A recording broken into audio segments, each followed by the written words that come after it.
Tu sais, parfois, on lève les yeux vers le ciel et on sent qu'il y a quelque chose là-haut, quelque chose de plus grand, de plus profond, de plus mystérieux. Et pourtant, ce que l'on voit à l'île nu n'est que le début. Derrière le bleu du ciel, les nuages et les étoiles, se cache une réalité spirituelle d'une complexité fascinante, mais aussi d'une proximité bouleversante que la Bible a osé diviser en 3 niveaux. 3 cieux. 3 dimensions célestes qui dépassent largement notre imagination humaine. Mais pourquoi cette révélation est-elle restée cachée si longtemps? S'agirait-il d'un simple symbole ou parle-t-on de lieux bien réels, habités par des anges, des guerriers spirituels, des messagers célestes, et même le trône même de Dieu? Ce qui est le plus surprenant, c'est que ce mystère ne se trouve pas dans quelques parchemins oubliés, il est là, noir sur blanc, dans les pages de la Bible, attendant d'être compris. Et le plus beau dans tout ça? Tu n'as pas besoin d'être théologien ou mystique pour saisir cette vérité. Il suffit d'avoir soif de réalité et le courage de regarder au-delà du voile. Dans cette vidéo, nous allons explorer en profondeur et de manière simple chacun de ces 3 cieux. Et croise-moi, une fois que tu comprendras ce qui se passe vraiment entre le ciel et la terre, ta manière de prier, de croire et même de percevoir le monde ne sera plus jamais la même. Quand la Bible parle des cieux au pluriel, ce n'est pas un hasard. Il existe en réalité une structure céleste faite de niveaux distincts, une sorte d'organisation spirituelle bien plus vaste que l'atmosphère ou l'espace. Les anciens Hébreux, et plus tard les apôtres, comprenaient cette vérité comme une réalité actuelle, non pas seulement future. Et ce qui est fascinant, c'est que ces cieux ne sont pas séparés par des millions de kilomètres, mais par des dimensions spirituelles qui coexistent avec la nôtre. La parole nous parle d'un premier ciel, d'un deuxième ciel et d'un troisième ciel, chacun avec ses fonctions, ses habitants et ses rôles dans le plan divin. Cette notion s'est renforcée avec le témoignage de Paul, dans 2 Corinthiens 12, où il affirme avoir été ravi jusqu'au 3e ciel. Là, il a vu des choses qu'aucun être humain ne saurait décrire. Et ce qui frappe, il appelle ce lieu le paradis. Si un 3e ciel existe, c'est bien qu'il y a un premier et un deuxième. Ce n'est ni une métaphore, ni une fable, c'est une révélation directe de l'architecture du royaume de Dieu. Paul n'était ni endormi, ni en train de rêver. Il a été transporté, en pleine conscience, dans une réalité spirituelle au-delà du temps et de l'espace. Cela nous montre que le ciel n'est pas seulement un lieu lointain où l'on ira un jour, mais une réalité déjà active ici et maintenant. Comprendre les 3 cieux change complètement notre vision de la vie spirituelle. Quand tu pries, adores ou intercèdes, tu accèdes à des dimensions invisibles des réalités où les anges agissent, où le voile spirituel se soulève, où les messages sont envoyés et les combats livrés. La prière d'un juste ne monte pas comme un ballon. Elle traverse les dimensions.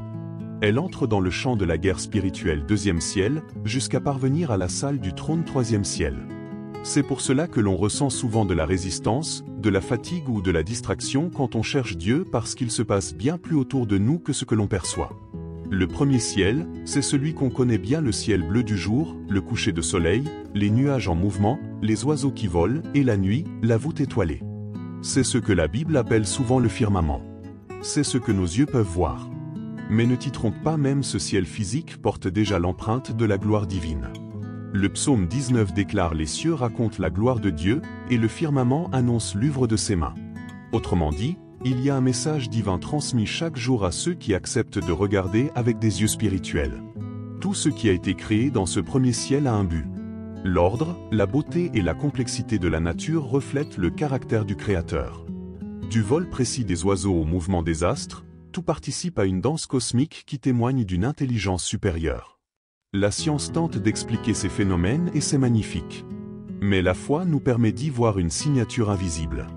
Même dans ce plan naturel, le surnaturel est à l'œuvre. As-tu déjà remarqué comme le ciel nous apaise?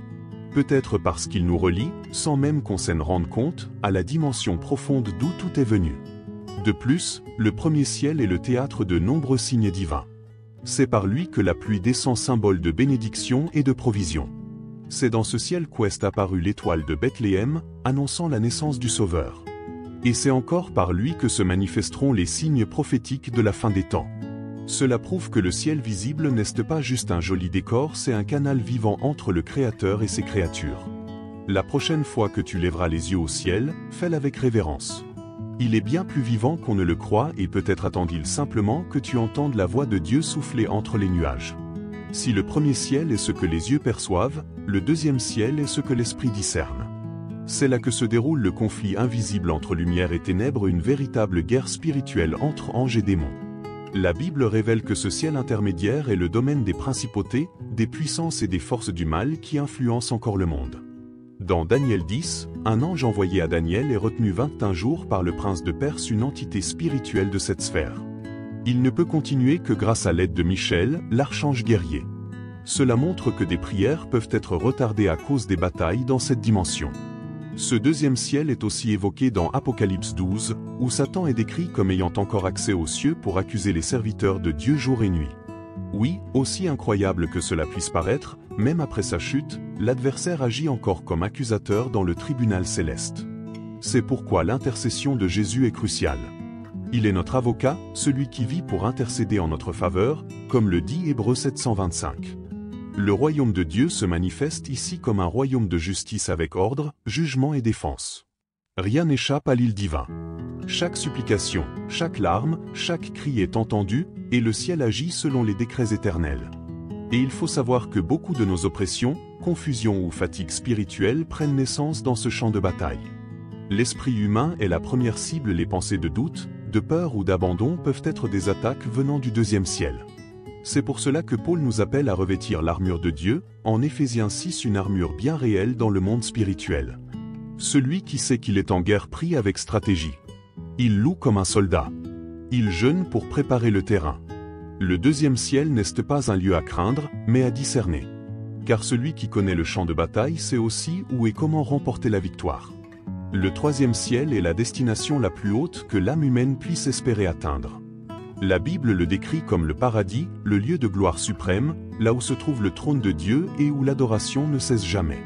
C'est dans ce ciel que Paul a été ravi et il déclare avoir entendu là des paroles ineffables, trop sublimes pour être exprimées avec des mots humains.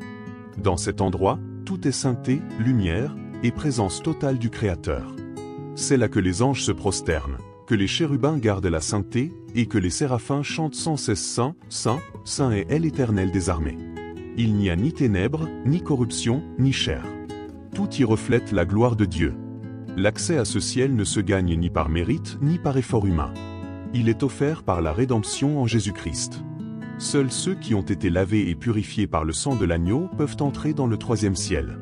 Cela nous enseigne un principe puissant: la sainteté n'est pas un fardeau religieux, mais un passeport spirituel qui nous relie à la présence de Dieu. C'est pourquoi la Bible déclare: sans la sanctification, nul ne verra le Seigneur. Hébreux 1214. Grâce à l'intercession de Jésus, notre médiateur, nos fautes sont pardonnées, notre identité restaurée, et notre esprit peut s'approcher du trône de la grâce avec assurance. Ce ciel est le cœur du royaume de Dieu et aussi notre demeure éternelle. Mais ce qu'il y a de plus bouleversant, c'est que, même si le troisième ciel est si élevé, il peut être touché ici-bas dans la prière, l'adoration profonde et la consécration sincère. Bien sûr, il s'agit de brefs aperçus mais intenses. Certains croyants racontent avoir été saisis d'une paix si profonde qu'elle semblait d'un autre monde. D'autres, en intercédant, sentent la gloire de Dieu remplir la pièce. Ce n'est pas de l'émotion, c'est une connexion. C'est l'esprit qui nous élève dans la dimension où Dieu habite. Et une fois que l'on goûte à cette présence, plus rien sur terre n'a le même goût. On commence à avoir le mal du pays du ciel. As-tu déjà eu cette sensation étrange qu'il y avait quelque chose autour de toi sans que tu puisses le voir? Comme une fine couche invisible entre le monde physique et le monde spirituel. C'est ce que l'on appelle le voile spirituel, une barrière qui empêche notre esprit naturel de voir les réalités célestes. La Bible montre que ce voile n'est pas qu'un symbole. Il peut être levé à certains moments, quand Dieu choisit de révéler l'invisible. Souvent, on ne voit pas parce qu'on est distrait, fatigué ou trop attaché à la logique matérielle. Mais lorsque le cœur s'ouvre et que l'âme se calme, quelque chose peut se produire. L'un des exemples les plus puissants se trouve dans 2 Rois 6, lorsque le prophète Élisée prie pour que Dieu ouvre les yeux de son serviteur.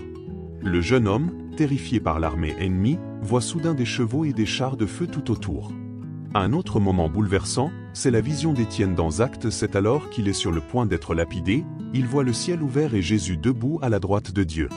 Ces scènes nous rappellent que le monde spirituel n'est pas loin, il est là, tout autour de nous. Mais il faut une révélation pour le percevoir. Ce n'est ni du mysticisme, ni une hallucination, c'est une foi vivante et une sensibilité à l'esprit. Tu ne vois peut-être rien avec tes yeux physiques, mais cela ne veut pas dire qu'il ne se passe rien. De nombreux secours, réponses et interventions divines viennent de dimensions invisibles et pourtant bien réelles. La clé est de chercher en profondeur. Commence par des pratiques simples, accorde-toi un moment de silence dans la prière, médite la parole, demande à Dieu d'ouvrir tes yeux spirituels. Ne t'attends pas forcément à des éclairs ou à des visions spectaculaires parfois, la perception spirituelle commence par un simple chuchotement, une paix intérieure, une conviction soudaine. Quand le voile commence à se déchirer, on réalise que le ciel n'a jamais été loin, c'est nous qui étions trop distraits pour le voir. Mais attention, tout le ciel n'est pas louange et paix, du moins pas le deuxième ciel. Il existe une véritable tension spirituelle au-dessus de nos têtes, et beaucoup de croyants l'ignorent. Depuis la rébellion de Satan, l'univers spirituel est en état de conflit. Et même vaincu, l'ennemi a encore un accès temporaire à certaines sphères célestes pour y jouer son rôle d'accusateur.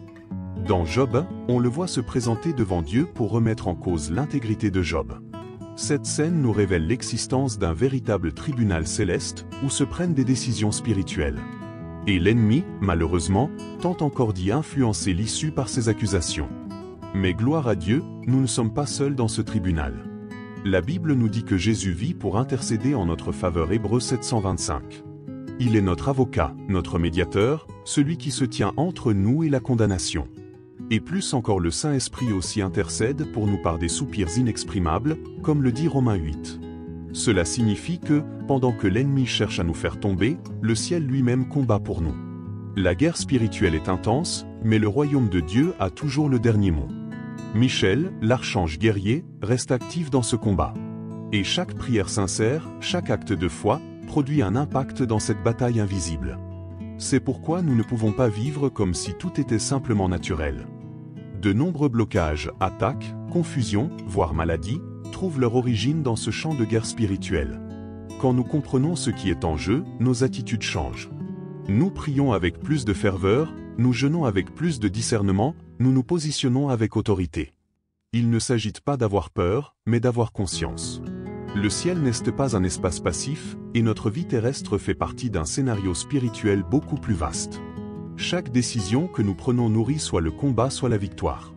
Et quand nous nous alignons avec le royaume de Dieu, nous pouvons être sûrs d'une chose, sa gloire triomphera toujours. Le ciel est bien plus habité qu'on ne l'imagine. Entre ces différentes dimensions, une diversité impressionnante d'êtres célestes accomplit des missions précises, de la protection des serviteurs de Dieu à l'adoration permanente devant le trône. Les anges sont les plus connus messagers divins présents dans de nombreux récits bibliques, apportant des directions, des délivrances et même des confrontations. Ce sont eux qui ont annoncé la naissance de Jésus, libéré Pierre de prison et assisté Élie dans le désert. Ils ne sont pas là pour décorer les nuages avec des harpes, ce sont des guerriers, des gardiens, des émissaires de la volonté divine. Mais il y a aussi les chérubins, des êtres associés à la protection de la sainteté. Dans la Genèse, ils sont placés à l'entrée de Éden avec des épées flamboyantes, empêchant l'accès à l'arbre de vie. Les séraphins, quant à eux, sont décrits dans Ésaïe 6 comme entourant le trône de Dieu, proclamant jour et nuit Saint, Saint, Saint est l'Éternel des armées. Chaque être céleste a un rôle stratégique dans le royaume. Rien n'est laissé au hasard. Même l'ange gardien, souvent perçu comme une métaphore poétique, est bien réel. Jésus a dit que leurs anges voient constamment la face de mon Père, ce qui indique une intercession et une vigilance constante. Et d'un autre côté, il y a aussi les anges déchus, ceux qui ont choisi de se rebeller contre Dieu. Ils n'ont pas perdu leur puissance spirituelle, mais l'ont détournée. Ce sont les démons, les principautés, les puissances qui s'opposent au plan de Dieu. Jude et Pierre mentionnent que certains sont déjà enchaînés dans les ténèbres, en attendant le jugement, tandis que d'autres sont encore actifs. C'est pourquoi nous ne devons jamais jouer avec le monde spirituel. Chaque pas que nous faisons nous rapproche soit de l'armée divine, soit de l'opposition. Mais la bonne nouvelle, c'est que quiconque est en Christ possède l'autorité sur toute puissance ennemie. Et lorsqu'on connaît les habitants des cieux, on comprend que nos combats ne sont jamais solitaires mais toujours soutenus par le royaume de Dieu. Il existe une expression intrigante dans le livre de l'Apocalypse, le milieu du ciel. En grec, le mot utilisé est mesoranma, que l'on peut traduire par une région intermédiaire entre les cieux. Il ne s'agit ni du premier ciel visible, ni du troisième ciel éternel, mais d'un espace de transition, une sorte de zone où des voix sont entendues, des proclamations sont faites, et où les anges apparaissent plus fréquemment. Dans Apocalypse 146, un ange est vu volant au milieu du ciel, proclamant l'évangile éternel à toute créature. Cela signifie qu'il existe une bande céleste spécialement utilisée pour la communication divine. Cette zone intermédiaire semble fonctionner comme un couloir spirituel. Les messagers célestes l'empruntent pour transmettre des avertissements, libérer des jugements ou appeler le monde à la repentance. C'est comme si ce milieu du ciel était une vitrine divine permettant aux humains de percevoir qu'il se passe quelque chose au-delà de la matière. Et pourquoi est-ce important ? Parce que cela montre que Dieu a toujours voulu se révéler de façon visible et accessible. Il aurait pu agir dans le silence, mais il a choisi d'envoyer des signes, des voix, des révélations, tout cela passant par cet espace à la fois spirituel et perceptible. C'est un rappel puissant que le monde divin n'est pas déconnecté de notre réalité. Beaucoup n'ont jamais entendu parler de cette région, mais elle révèle le dynamisme céleste. Il n'y a aucune stagnation dans le monde spirituel. Les cieux sont en mouvement constant, et le milieu du ciel est l'un des canaux où ce mouvement s'exprime. Des rêves prophétiques, des visions, et même des révélations soudaines peuvent venir de cette dimension céleste. Si tu as déjà eu cette sensation qu'une vérité profonde descendait dans ton cœur sans explication, il est possible qu'elle soit venue de là. Être sensible à ce qui vient du milieu du ciel, c'est garder une antenne connectée à ce que Dieu dit maintenant. Et tu verras celui qui écoute obéit. Et celui qui obéit expérimente le surnaturel. Si Dieu a voulu nous révéler qu'il existe 3 cieux, ce n'est pas pour satisfaire notre curiosité théologique, ni pour nourrir un mysticisme vide, c'est pour nous orienter spirituellement. Comprendre les cieux, c'est comprendre le plan de Dieu en plusieurs niveaux. Le but n'est pas de nous émerveiller, mais de nous rendre conscients du monde dans lequel nous vivons. Il existe un royaume actif, vivant, en opération constante et nous en faisons partie. Savoir cela change notre posture. Cela transforme notre manière de prier, d'adorer, de marcher chaque jour. On comprend alors qu'on vit une aventure qui relie l'invisible au visible. La bonne nouvelle, c'est que cet accès spirituel n'est pas réservé aux prophètes ni aux apôtres. Toi aussi, tu peux entrevoir le ciel. Cela peut sembler lointain, mais tout commence par de petits pas, prendre chaque jour un temps pour prier avec intention, plonger dans la parole, chercher la consécration. À mesure que tu avances, le ciel se rapproche. Dieu révèle des fragments de ce qui est en haut à ceux qui marchent dans l'humilité ici-bas. N'attends pas des éclairs ou des tonnerres.